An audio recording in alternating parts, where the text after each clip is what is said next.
Hello and welcome along to the RTÉ Rugby podcast. The URC regular season is done. We know our quarter-finalists, we know our Champions Cup qualifiers. The last 8 settled for next weekend, starting Friday, 30th of May. Glasgow Warriors taking on the Stormers at Scotstoun. That is a repeat of last year. Then on Saturday, 3 games. Bulls against Edinburgh at 12:30 on Saturday the 31st. Leinster against Scarlets at 3 o'clock. Leinster 13-5 winners against Glasgow at the weekend. Sharks against Munster is 5:30. Munster qualify in 6th place overall after a win against Benetton, 30 points to 21. And Eddie O'Sullivan is with me this week. Eddie, welcome back. It's been a while since we've had you on the podcast. Yeah, it's been a while, all right. I've been away, but back again, back home for the summer. You've had a good season over there? Yeah, it went very well. We the 15 season in the autumn, we won the national championship, the Ivy League championship, and the Liberty Conference, and then the spring is all sevens. That was fun as well. We won the Ivy League championship in sevens, and we finished 5th at nationals. We lost to the eventual winners in the quarterfinals, so it was a good year for us.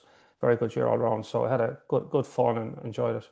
Good stuff, and you'll be back again in the autumn. Loads to get through today. Ulster and Connacht looking to the future, the Sevens Mess, Champions Cup final, and even a bit of Thursday night Six Nations rugby if we have time to touch on that at the end. First, though, we'll start last weekend at Virgin Media Park in Cork. At half-time on Friday evening, Benetton 14-10 ahead after cutting Munster open apart a few times in that first half. We knew at this stage as well that they needed to win. No losing bonus points or try-scoring bonus points were going to be enough just based on the results elsewhere. But in fairness to Munster, Eddie, the second week in a row they went out and blew the doors off the opposition in the third quarter specifically of the game. What did you think of Friday night? I was down there on Friday evening in Cork, and at halftime, I have to say, like, there was a real nervousness around Musgrave Park. It was actually a really interesting kind of an atmosphere. It was really, really edgy. They'd been a little bit all over the place in the first half, but in fairness, came out and got the job done for the second week in a row. It's very Munster-esque, really. It's kind of like they thrive on these do or die situations. Like we've seen loads of them over the years. They have to get a result, and it's not looking good, and they manage to pull it off, particularly at home when they get the crowd behind them. And they knew going into the last 2 games exactly what they needed to do. They had to win the last 2 games and put the thing to bed, get to the playoffs. And of course, the big, millstone on the record was Europe. Like to miss Europe would have been a catastrophe of monumental proportions. So there's a fair bit of pressure on them. But they tend to thrive on these scenarios where it's, I said, do or die. They have to get it done. And I just felt with 2 games left, knowing their destiny and the 2 games at home, they would get them done, Now, does that mean, like, where's their season? They're in the playoffs, they're in Europe. They're in the playoffs for now, they're in Europe next year. That's job done, really, I think. So, and they're in bonus territory now, because they had such a sloppy season, that this is pretty much where they wanted to be, and then the devil take the hindmost. So, will they go on and win the URC on their form? No. There's no evidence they're going to win it. In fact, there's no evidence they might even get to the semi-final. I mean, their season in bang ordinary. Like, if you want to call it out as it is, like they won 9, lost 9. Their average points for is 25, average points against 24. I mean, that's about as average as you can get. Like, that's on the bubble. That's a 0.5 average and everything, 5 out of 10 the whole way across. It gets into the playoffs. And the thing I suppose that you can't shake off is that you said there at halftime they were in a bit of a problem, but I didn't doubt they would dig it out. They just do it. That's the way they play the game. They thrive in those pressure situations. But the alarming thing for me was the way they got opened up in the first half by Benetton. Like those tries are really, really simple tries. So is that the form that's going to get you to win a trophy? I don't think so. And there are question marks. Now, the whole backdrop to Munster, and you can talk as well about kind of Connacht in the same vein, but we'll leave that for the moment, is that it's a transition from Munster, new coach coming in. I think a new coach coming in and them not being in Europe would have been dreadful. But now they can reset. Like it's not a bad season for Munster. I'm not saying, not writing them off. I'm not saying, oh, they won't go on and get to the semi-final and maybe even get to the final, and who knows, in the final we can play that card the whole way through. But if you're looking at their form and what they've delivered all season, it's at best average. And again, it's not where they want to be. But I think if they go out in the quarters, they'll take it. They'll have said, well, the season wasn't good, but we got to Europe, we got to the playoffs, and we've got a new coach coming in. Everything will be a new reset, new energy, new ambition. And I think that's probably enough to keep them happy for the time being. But on their form, they're not contenders at the moment. Now it's knockout rugby, and we know Munster on a knockout game they can do it. But and you have to look at the facts. It's been a very bang average season for them, given the challenges they've had off the field as well. There's no question that played into everything. Yeah, it's been a very, very, very up and down season. Like they've had some big results along the way, but it's funny when you look back at the season, it's the what has stopped them from being in the top four essentially are the defeats you'd really expect them to be winning. It's not losing against Leinster, it's not losing games down in South Africa, it's losing to Cardiff, it's losing to Edinburgh along the way. Yeah, It's losing to Zebra in round two as yeah. well. Like Lack of you can consistency. pick any two or three results out of Yeah, the course of that season and you know, you could kind of say, do you know what, Munster really should for the squad of players they have. I know they don't have Leinster's squad of players, but they're a top four team in that league on paper. yeah. I mean, the URC is not the toughest league in the world to be in. I mean, there's some games there that you should win pulling up, and Munster have struggled in those games or actually fumbled the ball at the wrong time. Um, so I suppose that you have to give them credit in a sense that it's been a messy season. They've been inconsistent on the field. I just say they've always been able to pull out rescue results, I call them. When things are like they're circling the pan and they get a big result and it kind of rights the ship for a while. But they haven't got enough of those results all through the season to really make them contenders. And I think when you have a new coach coming in, players have one eye on what next season is going to look like, and they'll play out the season. But I mean, I'll probably get criticised for saying it because you don't know what Munster they could go on and get to a semi-final or even a final because they're kind of a knockout rugby team, as we saw in the last two games. Their backs were to the wall, they get the results. But on form, if you're taking their form as a guide, their form is not good. 50%, 9 wins, 9 losses, averaging scoring 25, conceding 24. That's about as bang average as you can get. And bang average shouldn't really win you a league. Um, so on form, I'd say they're where they probably should be, just about qualify for the playoffs. And their form doesn't say to me they're going to go on and win the URC. I might take that back in a few weeks because Munster are Munster. But if you're Yeah. being pragmatic about it, there is no evidence that this team are firing on all cylinders. And I do think this new coach coming in is something they're looking at. He's gonna change the whole thing. It's going to be a different world next year from. And I think where they are at the moment, they'll probably take that. If they lost now in the quarterfinals, it wouldn't be the end of the world, or even the semi-finals. So I don't see them blowing the doors off for the rest of the tournament. No, and like obviously I think the play getting to the actual playoffs themselves are almost feel irrelevant for Munster's season at the moment. The last 2 weeks have been about Champions Cup qualification, and Yeah, if there was a way of securing that Champions Cup qualification and you don't have a playoff at the end of it or you don't have a quarter final, everyone would have said yes, please, thank you, I'll take that. We'll end the season now this week, but they do have more games coming up, and I suppose the reason we love talking about Munster and the reason Munster are so, I suppose the theatre of Munster over the course of a season are so enjoyable to follow is like you go back to 2023 when they had an absolutely bang average season and somehow went on that incredible run to go on and win the title. Now I know it would be a much harder route for them to do it this year. yeah. Like Well, that title, to be you look at fair, yeah, you look is a back then it was courtesy of Leinster. Glasgow Leinster Stormers. This time round they would have to go through Sharks away, Bulls away, Yeah, and possibly Leinster at the Aviva. But why they're so fun is they're far from being favourites. It would be an unlikely way for them to go and win, but they are the team that you don't want to play against absolutely. in knockout rugby, Yeah, you and don't want to play that's Munster. why it's so much fun. That's the 23 season, to be fair. People don't like to say this, but you have to take into the fact that they got a gift from Leinster in that semi-final. Mm. You know, like Leinster putting out their second string effectively because they had a Heineken Cup final the following week.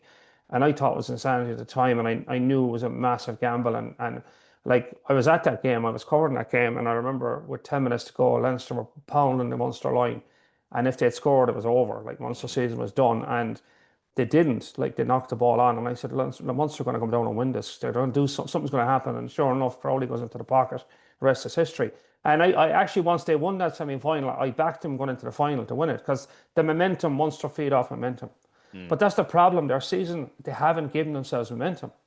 It's been so sporadic and up and down, and that's what you need in a league. Is you need to win after win after win, and go on runs of 4 or 5 wins, and that builds momentum. And they haven't done that. So that's why I say, I hate to say I'm writing them off because they will stick it in your face very quickly, Munster.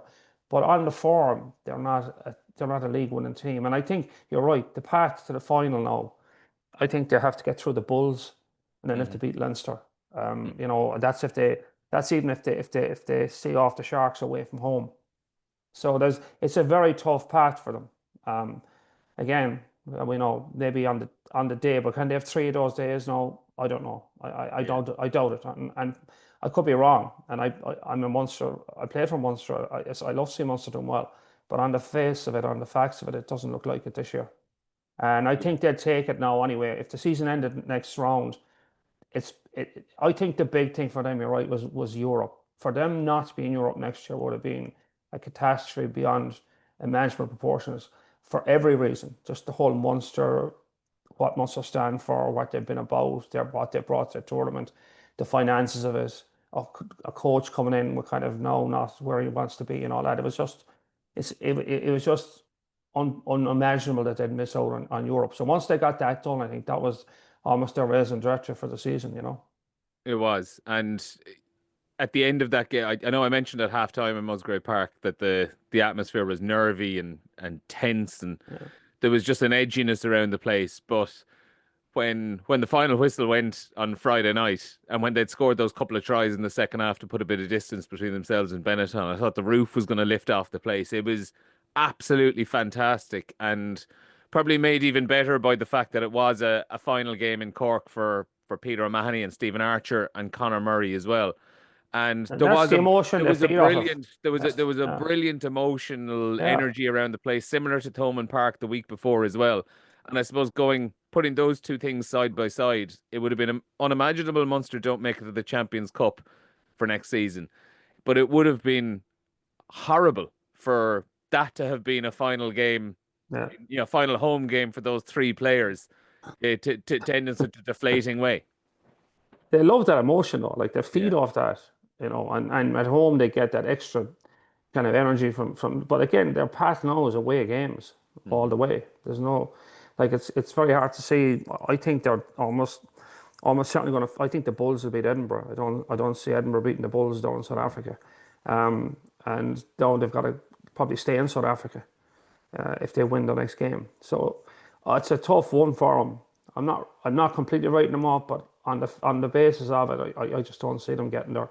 I'd love to see it. It'd be great again, great energy for them. But it don't. Again, it would probably mask a lot of the problems they have. That's the danger with getting those results at the end of the season. Like you can kind of there's afterglow of that. You go, oh, everything's fine, really. The problems we had last season. We can forget about them because we fixed them all in the last 2 or 3 games, which is often, papering over the cracks a bit. Like Munster have a lot of things to fix. And of course the new coach would be expected to fix those. That's why he's coming in. But yeah, if they went on and won the URC, it would be great, but it might, paper over some of the cracks that they actually have. Because it's been a bang average season for them so far. Mm. You mentioned in the first half, we both mentioned how they were kind of cut open a couple of times, 2 or 3 times, two of those resulting in a try, and one resulting in a penalty, which led to a try. What did you see on what they were doing defensively, or what Benetton were doing in attack that saw them stretched apart so badly? Because most of those were coming off. They were coming off first phase attacks. Yeah. Their defense is vulnerable. I mean, it seems like they're not settled in their defensive system. They're not confident. And you've guys making reads, bad reads, and coming out of the line and getting carved. I mean, they were massive line breaks. They weren't like they were taken through a ton of phases and, Mm. went from the Can I halfway line to the goal can line. I can I interrupt actually and ask? So, like, is there a particular style of defense that they're using? Are they blitzing teams? Are they drifting? Is there a certain thing that they are doing? Well, a lot of teams like to do now is that it depends on the numbers. If they're down numbers, they drift. and if they've good numbers, they blitz. You can number off quickly. But it seems to me there was confusion in the ranks at who was doing what. Like there was a disconnect in their defensive line, and that's the disaster area when one guy is on one page and somebody else on the other page. I was very late. I mean, you can see that early in the season when you're kind of bedding in for the first few games. You can have defensive screw ups, big defensive screw ups, and you get caught. But at this part of the season, everyone should be lockstep on D. You shouldn't have those massive line breaks. There's one thing a team taking it through 10, 12, 15 phases, take it to the goal line and crash over. Like you haven't missed too many tackles or you haven't had any major faux pas on the way, but you just kept the ball, took it through a ton of phases, won some collisions. And that can happen, that's that not unusual. And you would look at yourself, how do we give up, that much territory in 50? But they got wiped out. The two line breaks, or the three line breaks you're talking about were just like major line breaks. And that to me doesn't spell well. And when you're playing the South African teams, all right, this is the one thing the South African teams are dangerous in the playoffs. Across the board, South African teams bring two things to the URC as they always bring. One is physicality, man. They're brutally physical. They will go toe to toe. They will pound the hell out of you. And, sometimes you just run out of gas against them because you make so many big tackles. There's no easy tackles against South African teams. Like, you can taste your fillings every time you hit somebody. So you have that, and then they always have serious gas on the edges, like on the outside channels. They've always got pace. So that's what makes South African teams so dangerous in the playoffs. They just bring huge physicality, and it's coming. There's not much you can do about it. And if they get free in the outside channels, they just skin you alive. They can score from 50, 60, 70 meters. And it's a lethal enough combination. Um, and I suppose part of that is, that maybe they're not as consistent as South African teams throughout the season. But when they get to the playoffs and they have a big game and they're at home crowd, they bring that sort of energy. And that's where Munster could get burned pretty quickly. It's a tough combination to defend, physicality and pace. And you've got to really your defense has to be really buttoned down so that you're able to make two-man tackles, right? Like you've got a tackler and an assist to at least slow the ruck ball and don't give up too many yards on the collision. And then you can't give them, to do that, you have to commit more to the contact zone to try and get double tackles. And at the same time, then you can't leave edges with lots of space out there because they have so much pace. They get out there. One-on-ones, they'll beat you one-on-one. So you can't give them too much space. You can't give one of their wingers 10, 15 meters of space on the outside channel with a one-on-one. They'll probably gut you on those scenarios. So it's a very tough day. So your defense really has to be locked and loaded for over 80 minutes. And what we saw against Benetton, that the defense looked very vulnerable. Those big line breaks that kill you. And, that's why, for me, it's a worry. And their defense has been average throughout the season. They've been over 20 points a game on D. So for that reason, they look vulnerable on that edge of things. And will they score a lot of points against the South African team? Again, their attack has been bang average. So, now, funny games can change, like yellow card, you get red card, Yeah. the right time, you can get a result. But can you do that 3 weeks in a row? It's debatable. Will everything fall your way those 3 weeks on the bounce? It's the same for any team. Like every Yeah. team's in that situation now. But I worry about when you meet South African teams in playoffs that lethal combination of power and pace, that physicality and that gas on the outside that makes them really lethal. And if they're at it for 80 minutes, it's a tough day at the office to contain that, especially if you're away from home. Absolutely. We'll go a bit more in depth on Munster and the Sharks specifically next week. But one thing I suppose maybe just to finish up on Munster, just with half an eye towards next season. Um, the arrival of Michael Milne and Lee Barron and a fit squad as well, players coming back on deck after injury. But specifically, I want to talk about those two who've come in from Leinster on loans until the end of the season, but obviously are staying with Munster beyond into next season as well. Those two players have definitely made a big impact in the short period they've been there as well. And it will be interesting to see just the bit of bulk and the bit of extra power that they're bringing to that Munster pack next season. Yeah, I mean, they're going to be an addition for sure. But I think that will that change their season dramatically over all season? It's certainly going to add to it, but it's it's very unusual that one or two players come in and suddenly everything is different. It's part of the jigsaw. It's part of what they need to fix. But like to hang everything around that and say, well, that's going to be the difference next year. It's hard to see that. That Munster have to become a team that are consistent. When you think of it, like rugby now is pretty much league format. URC, even Europe's a league format. Is that you have to be consistent in the tournament to get where you want to be. And if you're hitting high and hitting low, if you're on the bungee cord performance wise, over the period of the season, you end up in trouble at the end. You end up scrambling to get where you want to be. And that's Munster to scramble to get where they were this year. Um, and what that does as well is when you're not hitting consistently good levels of performance, and it means every week you go and you play well. And some weeks playing well wins you the game, and some weeks playing well doesn't win you the game. The other team are just better on the day. But over the period of the season, if your performances are consistently at a pretty high level, as well as getting results and ending up at the top end of the table, what else is you get that confidence around the squad to go out and play well. And every week you're not worrying, will we play well today or will we have one of our bad days out? And if you're having those bungee cord performances, that kind of team going out in the field not sure what's going to happen, it plays mind games on teams. And then when they get in tight spots, they think, oh, here we go, we're in trouble again. So that whole confidence around the squad. And that's one of the biggest challenges for Munster next year is to get back to where they go out every week and they're going to play well. And if they may not win playing well, who knows? It depends who you're playing, where you're playing.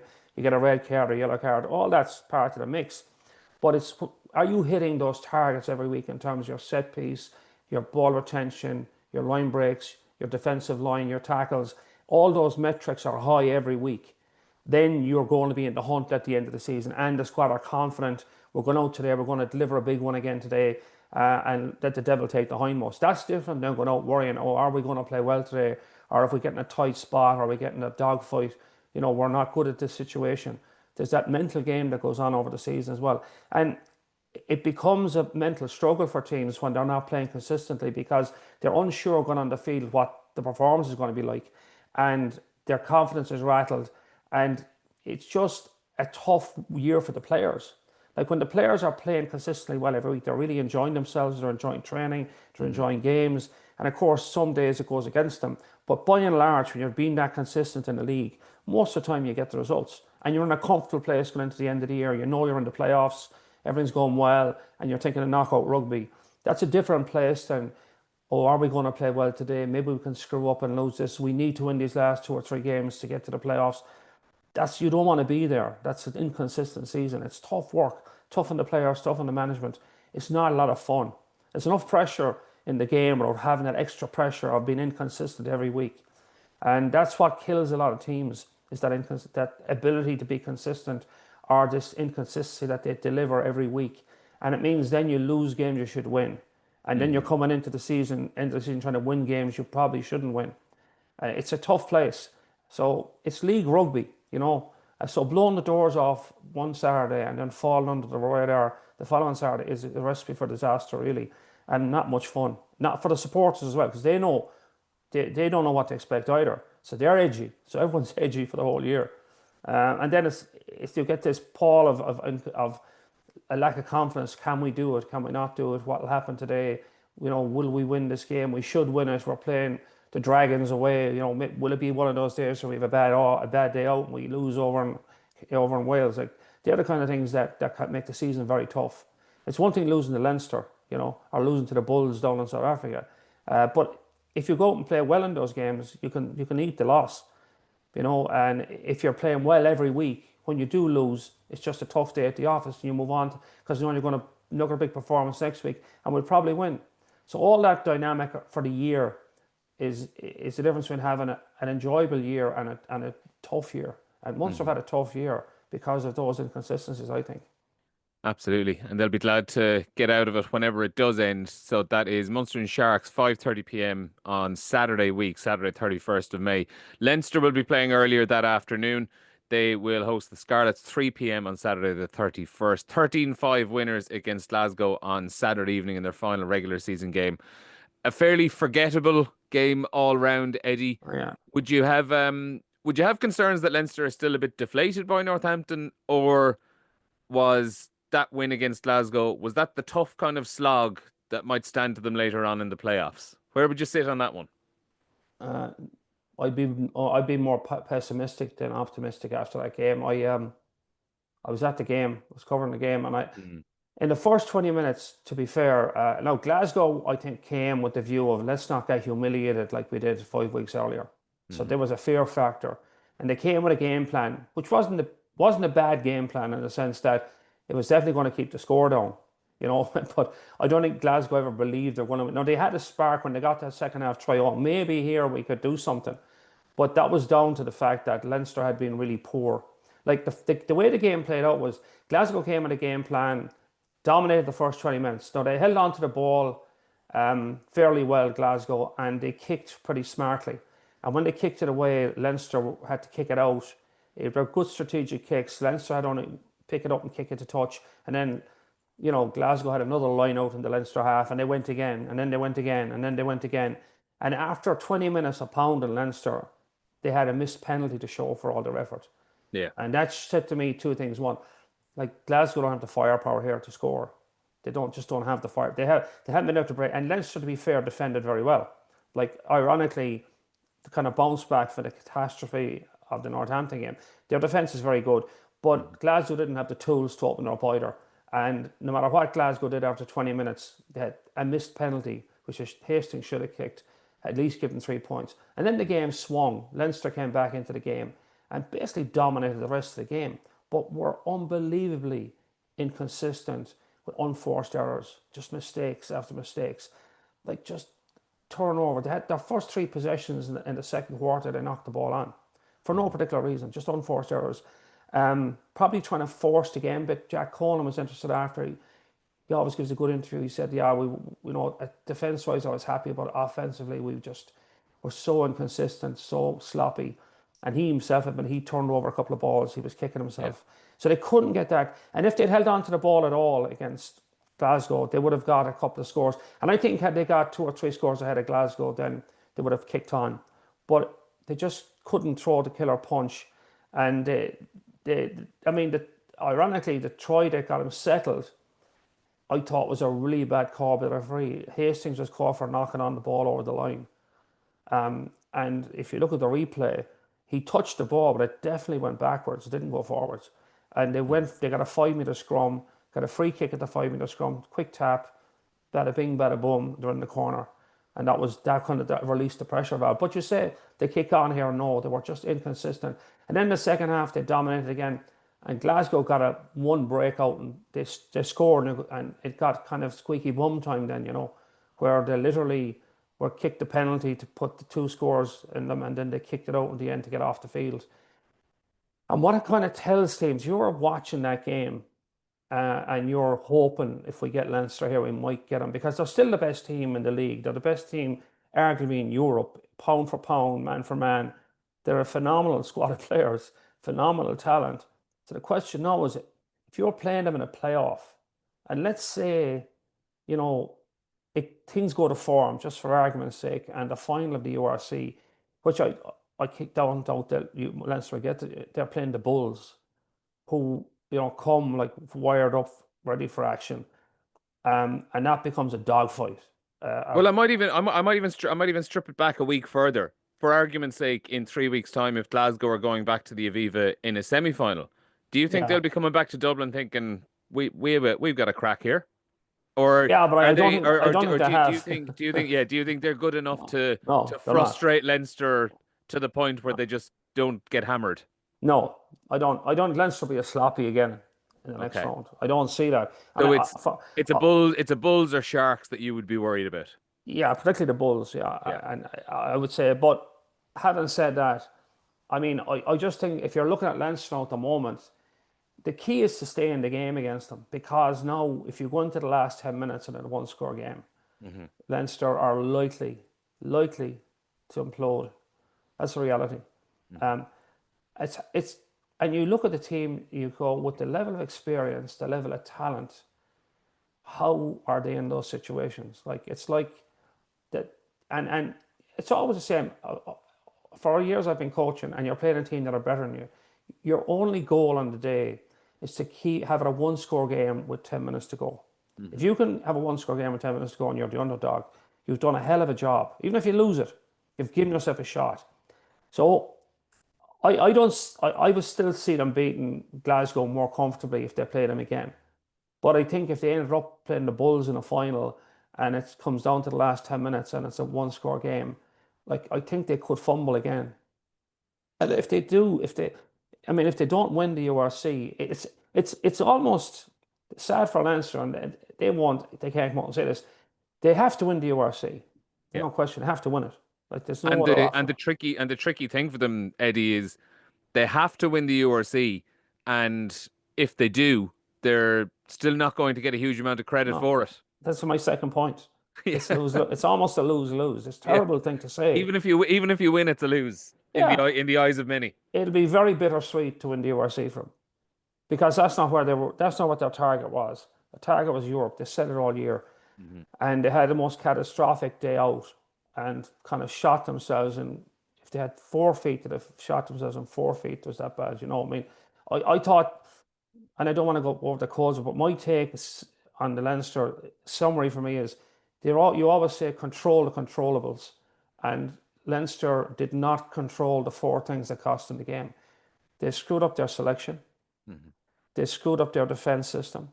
They screwed up their substitutions by not getting those guys on the field at least at half time and waiting until the second half. And finally, they screwed up their tactical decision making, turning down two kickables to put them into extra time.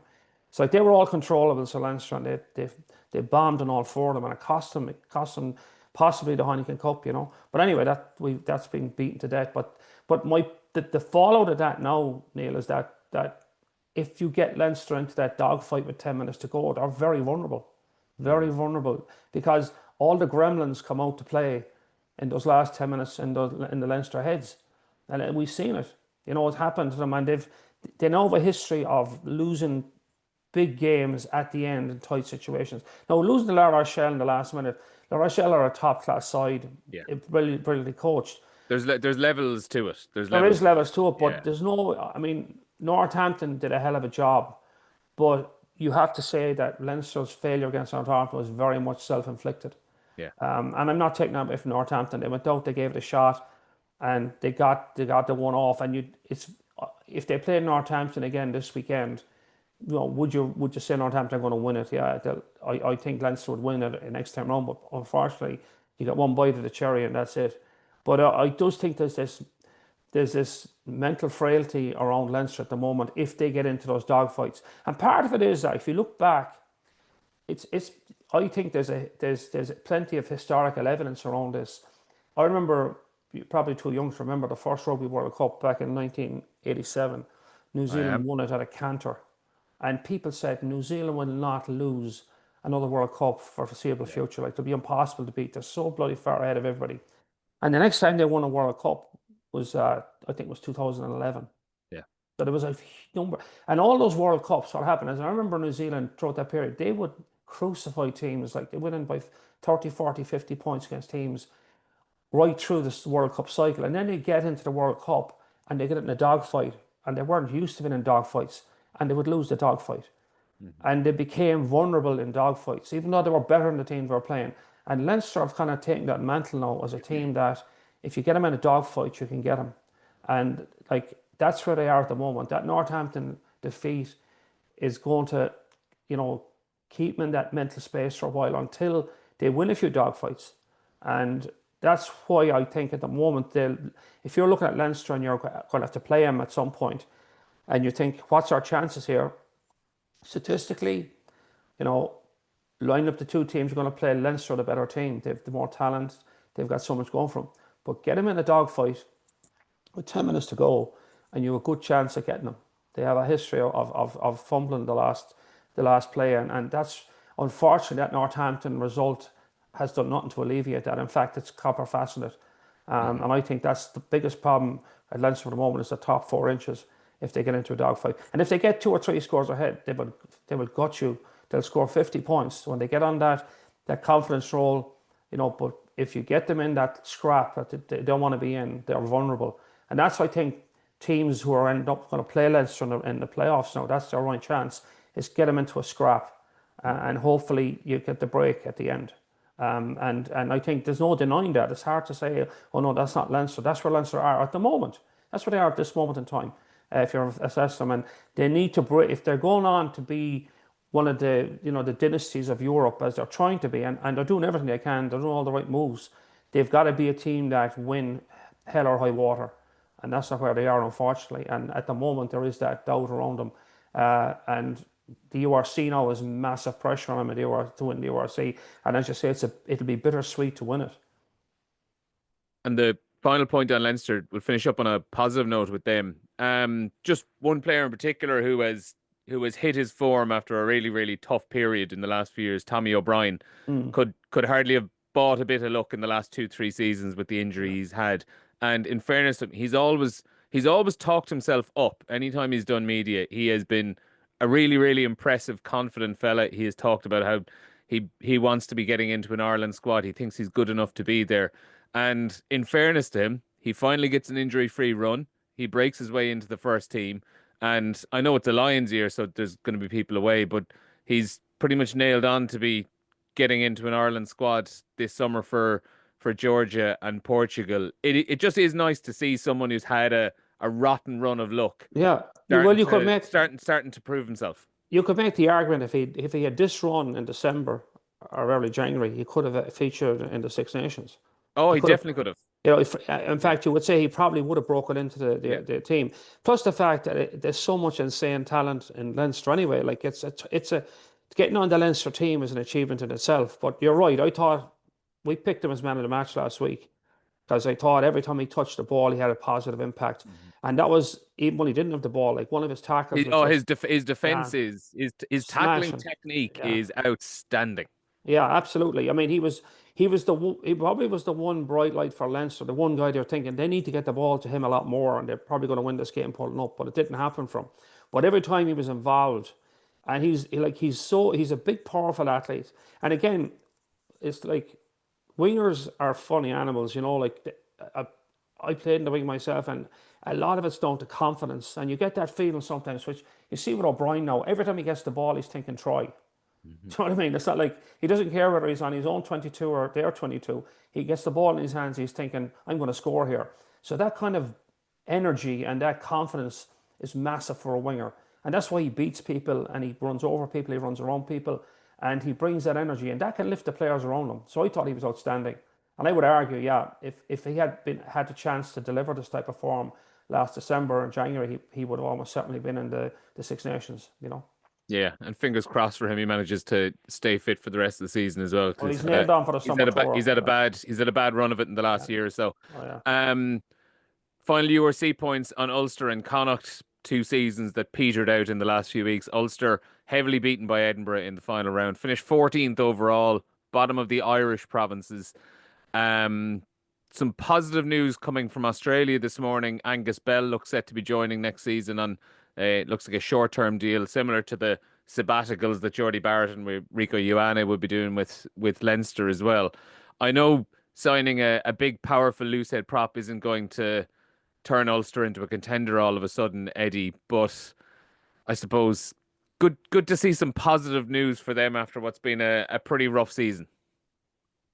Um, yeah, it's but again, I can get carried away with the idea that they're signing a big name, and suddenly everything's going to be fixed. I think that's really whistling past the graveyard. I mean, um, they've had some big names before. I mean, they had Stephen Kirchhoff came in, Hmm. big prop from South Africa, World Cup winner. Um, he did a decent job from, but it didn't really move the dial. I think Ulster have a lot of problems. It's hard to put your finger on it because they've been promising for years now. I mean, I think the Ulster supporters are the most loyal supporters in the world because they go to the well every year for Ulster, and Ulster come up short. Um, they've phenomenal facilities. They, they've got great supporters. They have good teams.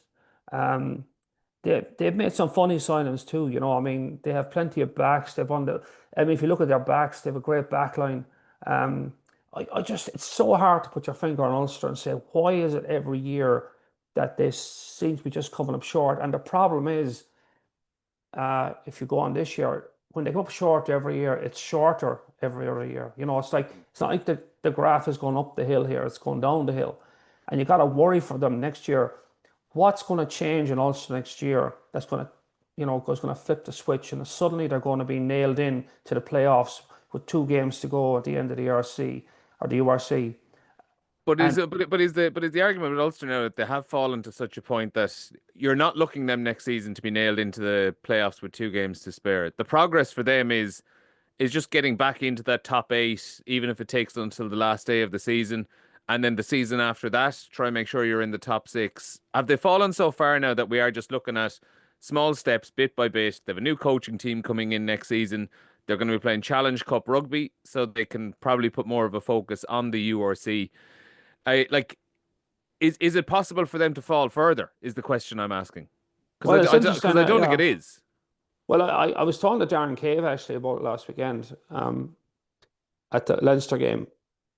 And Darren will be much more plugged into what's going on in Ulster than I would, to be honest with you. But he is of the opinion that maybe this it's not at the bottom yet. It's not bottomed out yet. He's really Okay. worried. I hope he's wrong, and he obviously hopes he's wrong. Mhm. He's a proud Ulsterman, but he just sees that kind of a malaise in Ulster where there isn't. It's hard to see what's the shift that's going to change the things around. Um, Richie Murphy's doing a good job there, but signing Bell is that it's hard to put your finger on it because all right, no one's saying that Ulster should be in the Champions Cup final this weekend, or no one's saying Ulster should be strolling into the playoffs. They have a hill to climb, but the problem is there's no indication that they're moving in the right direction. They're not. That doesn't. They're either stalling out or they're going backwards a bit. And you're saying that what's going to change next year? And is Angus Bell going to be the catalyst? I don't think so. I'm not saying he can't bring something to the party, but they've had other big signings before and they haven't really moved the dial. So I worry about Ulster, I have to say. I worry about it because I'm trying to look for positives through the wreckage at the moment. It's a bad place. Like for them to finish, ahead of the Zebra and the Dragons, that's their finishing point, and it's a really bad season. It's awful.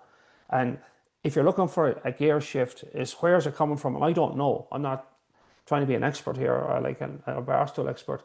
I actually don't know. And I mean, I'm not that connected with Ulster. I don't know what's going on in the background, but I would say, that there is no indicators that things are going to suddenly be in an upward climb.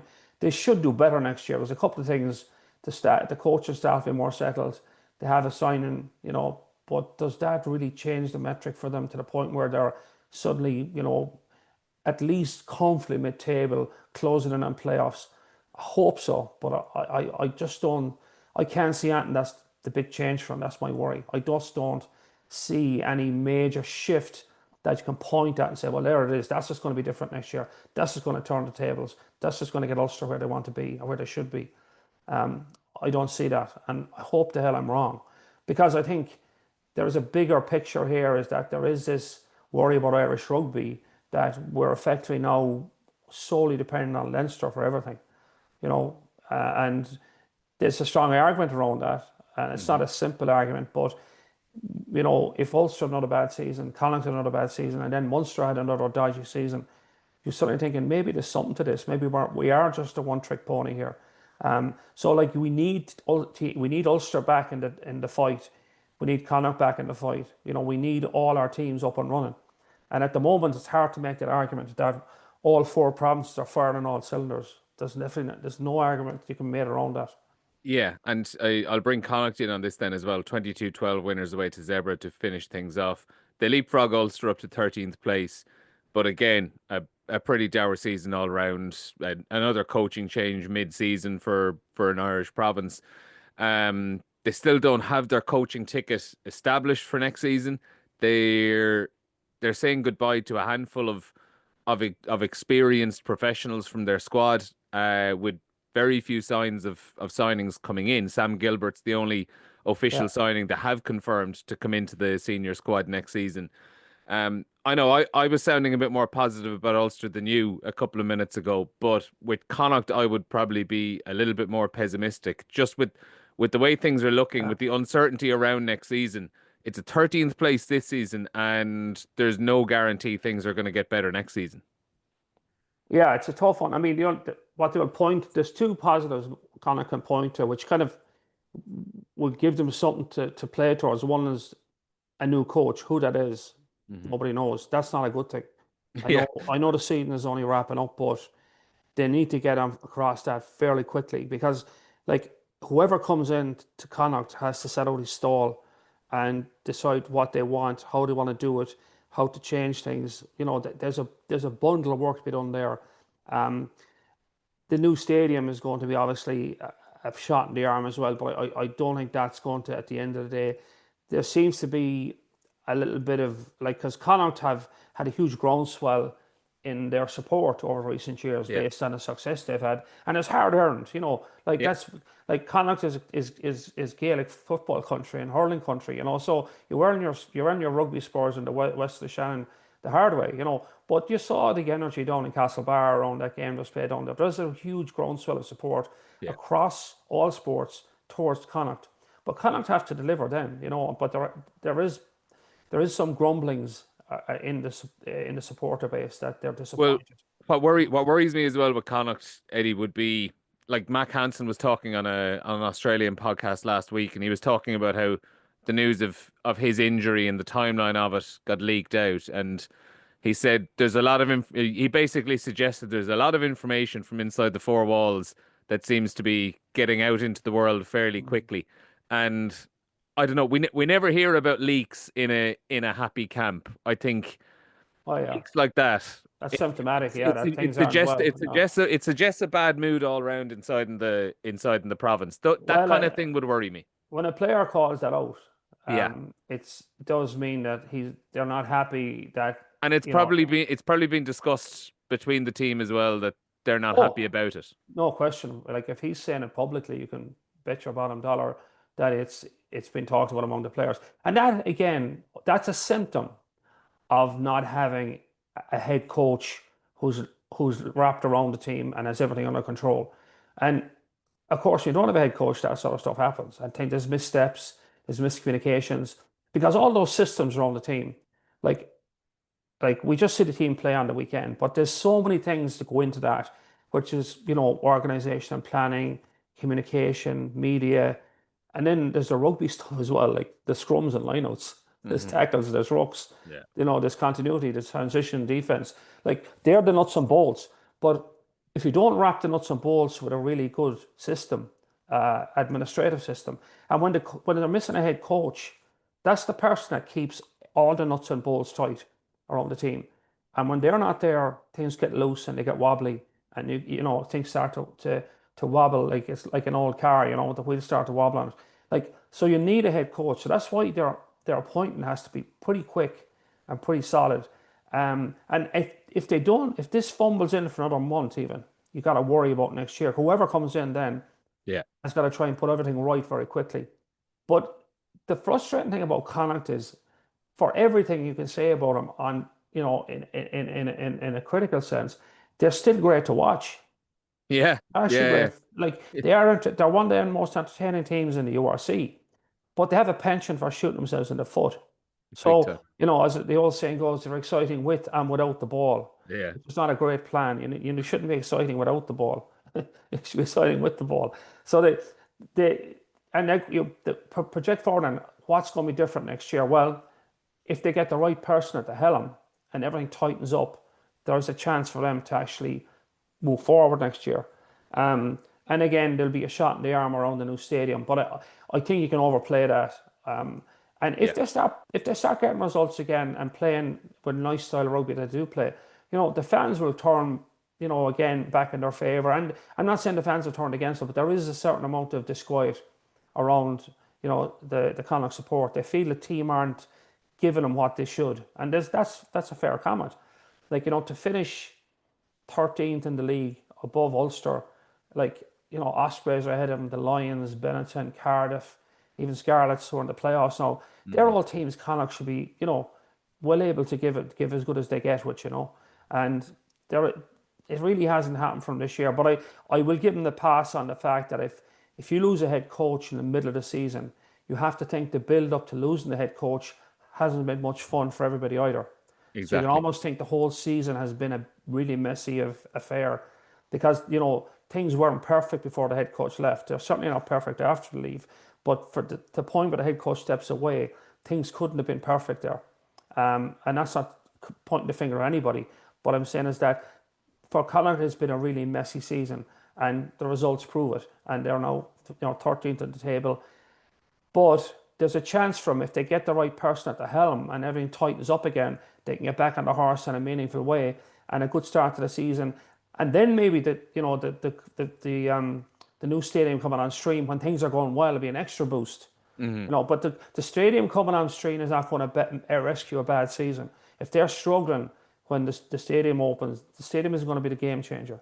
Yeah, and you They don't need want to to. get a lot And of things fixed before that, and they are in a way. I have a little more optimism around Connacht than around Ulster, because I'm not. I think Connacht's biggest thing at the moment is finding the right head coach who's going to tighten everything up, and suddenly everyone's nose is pointing in the right direction or the same direction, and off they go. That could be enough to get things moving in the right direction, and a new coach can do that. So that's my hope, is that might be the catalyst for Connacht getting back in gear again. But there's a job of work to do as well. It's not just about flipping a switch. There's a lot of absolutely. stuff to be fixed, nuts and bolts included. Absolutely. We are running out of time. I do want to finish up though on the seven situation because that's run on for the last week or so. This day last week, word got out the IRFU were going to pull the plug on the men's sevens program. Had been expected that the players would be told this news a couple of days ago on Monday, but the word broke early and the IRFU had to go with it. In their statement, they say it's part of a broader strategic effort to ensure long-term financial stability and focus on key initiatives outlined in the union's strategic plan. They say their assessment concluded the independent reviews assessment concluded that the men's sevens program doesn't contribute as a development pathway to the 15s game, with current academy structures for the 15s game in place, with the provinces offering greater development opportunity for men's rugby. There's been a lot of anger from the sevens community, ex-players like Harry McNulty, Terry Kennedy, and Greg O'Shea. They've all been vocal, arguing against the financial reasons given by David Humphreys and Kevin Potts. They say some of the numbers put forward out there suggesting that the sevens game isn't far out actually off washing its own face. They say the savings would be minimal in the grand scheme of things, and that this is all the financial excuse is just an excuse to get rid. Your thoughts on all of this, Eddie? Yeah, it's a really messy one because I think the way the RFU rolled it out, um, didn't really make anybody happy. I think people saw the writing on the wall, and then the RFU rolled it out. It was a fait accompli. Now it's a tricky one for the RFU.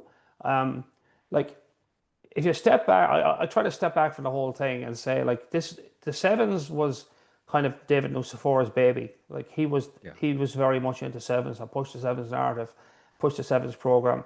There's also the Olympic dimension to it. So every 4 years we get a shot at an Olympic medal, and there's funding around that as well. Um, it's different from the women's program because I still think this women's sevens program is still a pathway to the women's game at 15s. But that is true. I mean, the men's sevens is not a pathway to the 15s game. There was a time it was, but they're two different games now. And I think so. What the union say about it is true. So it has to be a standalone program. The question then is, what's the general support of the public for sevens? And I know if we won an Olympic medal, everyone would be really happy about that. But the Olympics is every 4 years. So you're saying is we're going to keep this program up and running to have a shot at an Olympic medal every 4 years. That's what really it's about. Because let's be honest here. When the Irish men's sevens team are playing in Vancouver, or they're playing in Wellington, or they're playing in South Africa, or they're playing in Hong Kong, nobody in Ireland is really dialed into it. It's just a fact of life. Like sevens does not resonate in Ireland. We have one sevens team in Ireland, and it's basically the men's sevens team and the women's sevens team. There's no really club sevens going on. There's no pathways. Most kids in Ireland, the vast majority play 15s. So we don't have a kind of a sevens footprint. We've kind of developed one over the recent years, and the excuse was we wanted to be competitive in the Olympics. So I think this is the RFU saying, like, sevens is almost a manufacturer thing for us. We have to put huge effort into getting a team together. We've put a huge effort into competing in the World Sevens program, which, by the way, posted a loss of 24 million last year. So where's that sevens tournament, world tournament going, the HSBC sevens? Because there's very few people watching it. I mean, I guarantee you, when there's and I coach sevens in America. I coach in the spring. I've coached sevens, and I was watching some of the sevens this spring on the one in Vancouver in particular was on the same similar timeline to me. I was able to watch it, and I guarantee you, if you rang anybody in Ireland and said, "Oh, see how Ireland did today in the sevens in Vancouver," you'd have traveled a long road to find someone say, "Oh yeah, I was watching that this morning." Like, so it's a hard sell in Ireland. So I think the RFU are strategically saying sevens isn't really our bag, and okay, we're going to take a bit of criticism and a hit for not being competitive for an Olympic medal, but we don't see this as another string we need in our bow, and that's their. I think, yeah, I can see how the argument is that it's not a ton of money in the greater scheme of things. I don't think the RFU are saving tons of money on this. It wouldn't be far off on its face because of sponsorship, and there's government funding as well comes in for it because it's an Olympic event. So I think the RFU haven't handled this particularly well, but in terms of what they want to do, I think they've made it a statement as they don't see sevens, men's sevens, as a strategic pathway for us, and we're not going to pursue it anymore. It's pretty harsh, but I think that's where their thinking is. Is it right? I don't know. I mean, you could make the argument that we should probably have a sevens team because we should compete in the Olympics. But on the side of it is outside of the Olympic cycle, that's once every 4 years, there's not really many people in Ireland engaged with sevens. Like, and it the people don't follow sevens. They don't, and they're not aware of it even. That's the facts. You know what I mean? I would be surprised if anybody knew or could say how Ireland did in their last three or four sevens tournaments in the HSBC circuit. People are just not engaged with it. So the RFU don't see this as a major priority, and that's why they're pulling the pin on it. But is it right? Is it wrong? You could argue the up and down, but I would have to say there isn't really a sevens footprint in Ireland outside of having a men's and a women's team that play in the world circuit. That's it. There's nothing else there. Obviously, So there's no one here from like the seven system to kind of to make the counterpoint. So I will just put a couple out there that have been made by some of the ex-players and stuff like that in the last few days, so that we can at least say that their voice has been heard. Like I heard one of the points Harry McNulty would have used, the former Ireland sevens captain, was um obviously sevens isn't played in Ireland. There aren't tournaments in Ireland where people can come out and watch, but like, is there the argument to be made that a national sevens team on that World Series circuit is almost like a marketing tool because it's going to the places where the Ireland men's 15s team are never realistically going to go. They're not going to go play a game in Singapore and Hong Kong and some of those places in Dubai as well. Is there any argument to be made that having an Irish team going out abroad, spreading the gospel of rugby around is an opportunity to grow the game, to grow the brand of Irish rugby? yeah, and look, it's interesting. I know Harry going back a long way because I coached him in Gary Owen one year, and actually I advised Harry going to sevens, ironically, and he's a brilliant sevens player. And at that time, it seemed to me there was a growth in sevens, a pathway in sevens, and he did really really well. And he was a fantastic player, a fantastic leader, great captain of the Irish sevens team. Um, And I can imagine, I can understand his passion around why he would hate to see that after all the work he's put in, all those guys that were through the mill for those years, suddenly the whole thing comes crashing down. Um, but it's a hard argument to make that we need brand recognition and Sevens is going to deliver it. Like, I just think the RFU, and I'm not, in case people think I'm saying the RFU are right here, I'm not, I'm trying to look at it from both sides.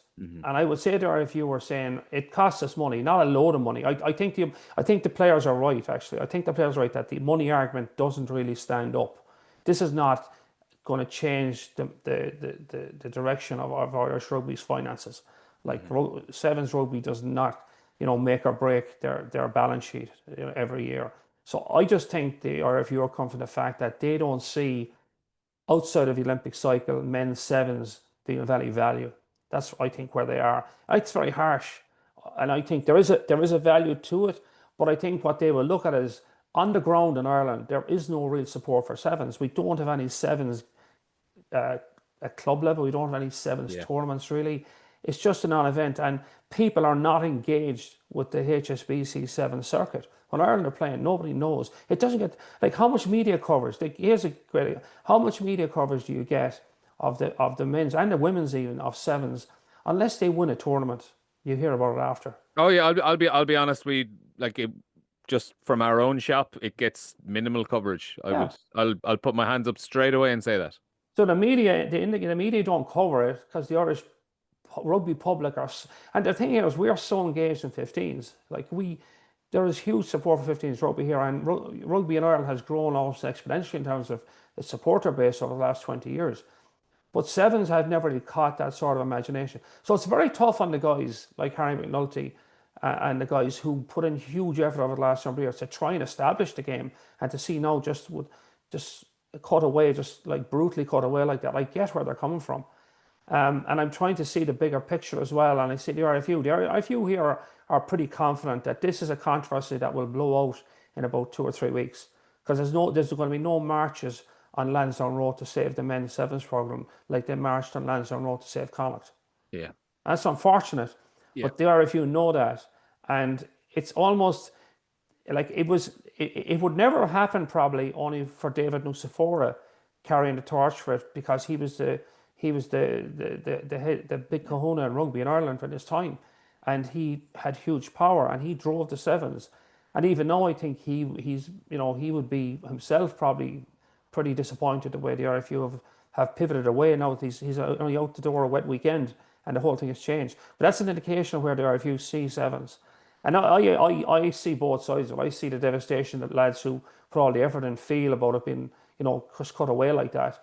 But the RFU see it as like this is going to be a controversy for 2 or 3 weeks, because nobody in Ireland really is that vested in sevens rugby. There's going to be no march on Lansdowne Road to save the sevens team. If they're trying to cut off Connacht, that'll be a different Yeah. wood. And that's probably the best way to put it. There's just not the grassroots support for sevens here, and the RFU see it almost now as an irritation to have to run a sevens program. But they still could get blowback from the government that, like, Yeah. we are squandering a chance here to win an Olympic medal. There's no reason that an Irish sevens team couldn't pick up a medal in the Olympics, because it's that type of game that any team on the day could win the tournament.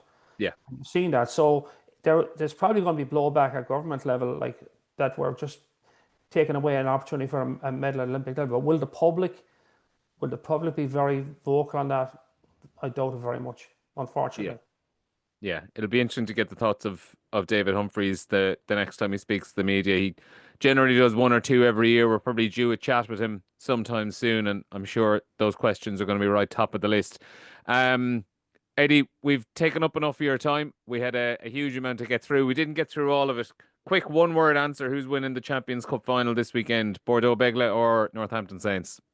On form, Bordeaux, I think they have the horses for it. I think maybe Northampton's final was against Leinster, unfortunately for them. But you never know. But on a balance, I think Bordeaux would probably win it. Given the quality of the two teams in attack, I'm predicting it's either going to be 40 all or it's going to be dour and it's going to be 3-0. Yeah, who knows? Yeah, finals can go either way on those. So that's live on RT2 and RT Player this Saturday from 2 p.m. coverage getting underway. And there's also a live blog on the RT News app as well.